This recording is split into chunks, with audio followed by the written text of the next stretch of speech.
Services. In today series we will discuss about GI tag of Bihar. तो सबसे पहले हम लोग आज ये देखेंगे कि जीआई टैग होता क्या है। तो जीआई टैग को समझने के लिए सबसे पहले उसका फुल फॉर्म जानना होगा, ये है ज्योग्राफिकल इंडिकेशन टैग। अब ये जीआई टैग क्या है? तो जीआई टैग क्या होता है? ये एक सांकेतिक चिन्ह है जो किसी भी उत्पाद की विशेषता को दर्शाता है कि उसकी प्रसिद्धि, उसकी गुणवत्ता, उसकी विशेषता क्यों है, क्योंकि वो उस ज्योग्राफिकल एरिया से बिलोंग करता है। जैसे हम लोग बात करते हैं किसी भी उत्पाद की, तो मैसूर की सिल्क हम लोग जानते हैं, कांजीवरम की सिल्क जानते हैं, दार्जिलिंग की चाय जानते हैं। तो दार्जिलिंग का टी क्यों फेमस है? क्योंकि वो दार्जिलिंग से बिलोंग करता है। सिल्क क्यों फेमस है? क्योंकि मैसूर का है। अब मैसूर के सिल्क के जैसा सिल्क हम लोग क्रिएट कर सकते हैं, कॉपी भी कर सकते हैं, लेकिन कभी भी जब उसको हम लोग को बेचना होगा, मान लीजिए हम बिहार से हैं और मैसूर का सिल्क के जैसा हम लोग एक सिल्क का वेरिएंट बनाते हैं, लेकिन कभी भी हम लोग उसको बेच नहीं सकते क्योंकि मैसूर के सिल्क को जीआई का टैग मिला हुआ है और मैसूर के लोग, मैसूर के जो लोकल कारीगर हैं, वही उस सिल्क को बेच सकते हैं मैसूर के सिल्क के नाम पे। तो ये बेसिकली किसी भी उत्पाद और उसकी जो लोकेशन है उसको संरक्षित करता है। अब इसका इम्पैक्ट की अगर हम लोग बात करें तो इसका इम्पोर्टेंस क्या है? तो इम्पोर्टेंस है कि जो लोकल प्रोडक्ट है, ठीक है, और उसके आर्टिस्ट हैं, जो भी आर्टिशियंस हैं, उसको प्रोटेक्ट करता है। कहने का मतलब मैसूर का सिल्क फेमस इसलिए क्योंकि मैसूर में ओरिजिन होता है, तो वो इसलिए फेमस है और वो उसको सिर्फ वहाँ के ही कारीगर सेल कर सकते हैं, ठीक है। अपार्ट फ्रॉम दैट अगर हम लोग देखें तो कोई भी कॉपीराइट नहीं हो सकती है, किसी भी प्रकार की कॉपीराइट हो सकती है। बहुत सारे उद्योगपति हैं जो भारत में भी हैं और बाहर से बाहर भी आते हैं, लेकिन फिर भी अगर उनको मैसूर का सिल्क लेना होगा तो वहीं के लोगों से या कारीगर से लेना होगा। ये एक्सपोर्ट को प्रमोट करता है और ये रूरल इकोनॉमी को डेवलप करता है क्योंकि कोई भी कॉपीराइट की समस्या नहीं होती है। अब ये जो जीआई टैग है, अगर हम लोग इस जीआई टैग की बात करें तो इस जीआई टैग को भारत में टैग कौन करता है? तो उस टैग का नाम है ज्योग्राफिकल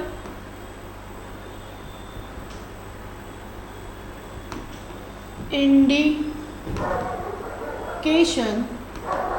रजिस्ट्री, ठीक है।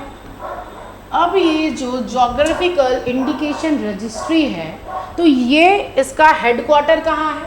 अगर हम लोग देखें तो इसका हेडक्वार्टर है चेन्नई में, ठीक है।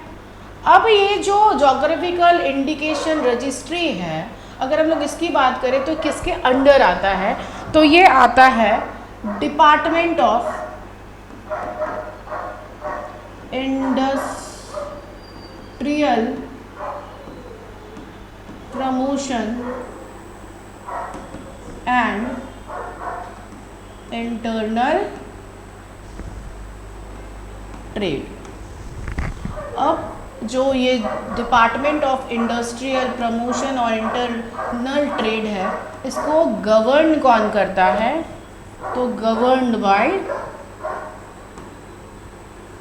Ministry of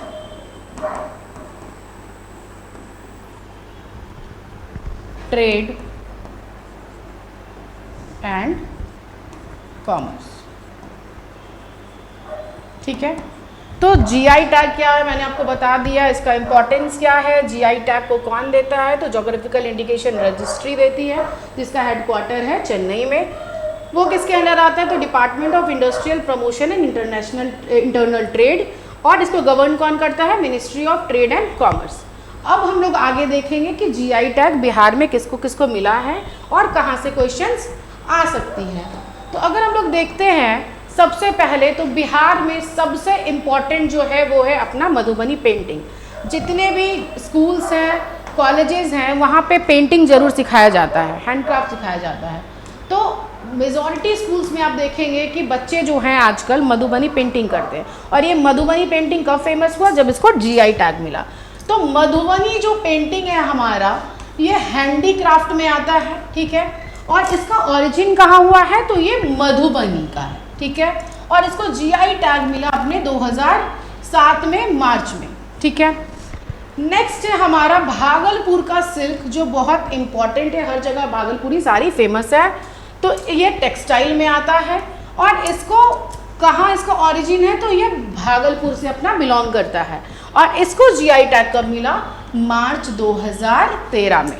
correct. उसके बाद इंपॉर्टेंट है हमारा सिक्की ग्रास प्रोडक्ट। सिक्की ग्रास प्रोडक्ट क्या है? तो ये एक हैंडीक्राफ्ट है और ये इसका ओरिजिन हुआ है north Bihar, that is Madhubani. और ये कब इसको जीआई का टैग मिला? 2008 में। उसके बाद है हमारा सुजनी एम्ब्रॉयडरी। हर किसी के घर पे ये ज़रूर होता है सुजनी बनाना। तो अगर जो भी लोग बिहार से बिलोंग करते हैं तो ये एक टेक्सटाइल का पार्ट है। और ये कहाँ पे ज़्यादा इसका ओरिजिन है? इसका डिस्ट्रिक्ट रीजन क्या है? मुजफ्फरपुर और दरभंगा, ठीक है। और ये इसको जीआई टैग कब मिला? अगर हम लोग उसकी बात करें तो ये मार्च 2008 में मिला है। उसके बाद है अपना खटवा, ठीक है। खटवा टेक्सटाइल का पार्ट है और हैंडीक्राफ्ट का पार्ट है। ये इसका ओरिजिन दरभंगा है और इसका जो जीआई टैग इसको मिला ये 2008 में मिला है।